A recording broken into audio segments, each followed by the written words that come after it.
السلام علیکم جی ناظرین، آپ دیکھ رہے ہیں BLI نیوز اور آپ کو لیے چلتے ہیں آج کی تازہ ترین اپڈیٹ کی جانب۔ کوچ اور گول کرنے والا کھلاڑی جرمن مگر جیت چیلسی کی 29 مئی کی رات پرتگال کے شہر پورٹو میں کھیلے گئے چیمپئنز لیگ کے فائنل میچ میں چیلسی اور مانچسٹر سٹی کے مابین مقابلہ انتہائی سنسنی خیز رہا۔ دونوں ٹیموں نے ایک دوسرے کے گول پوسٹ پر کئی حملے کیے لیکن ایک گول ہی ہو سکا۔ اس میچ کا واحد گول 42ویں منٹ میں چیلسی کے اسٹرائکر کائی ہیورٹز نے کیا۔ جرمن مڈل فیلڈر کائی کا چیمپئنز لیگ میں یہ اولین گول تھا جو ان کو اپنی ساری زندگی یاد رہے گا۔ کائی کے اس شاندار گول کی وجہ سے چیلسی نے دوسری مرتبہ چیمپئنز لیگ کا ٹائٹل جیتا ہے۔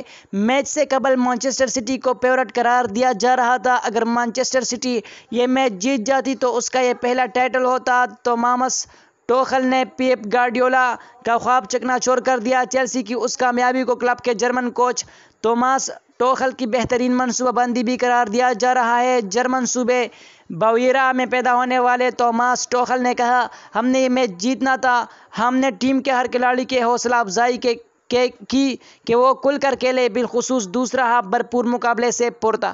مزید اسی طرح کا انفارمیٹو اور نیوز اپڈیٹس ویڈیوز دیکھنے کے لیے ہمارے یوٹیوب چینل BLI نیوز کو ضرور سبسکرائب کریں۔ ہماری ویڈیو کو اپنے دوستوں کے ساتھ ضرور شیئر کیا کریں۔ ہماری ویڈیو پر لائک اور کمنٹ بھی کیا کریں۔ ملتے ہیں کسی نئی ویڈیو میں، تب تک کے لیے اپنے دوست اپنے بھائی توصیف احمد کو اجازت دیجیے۔ اللہ حافظ۔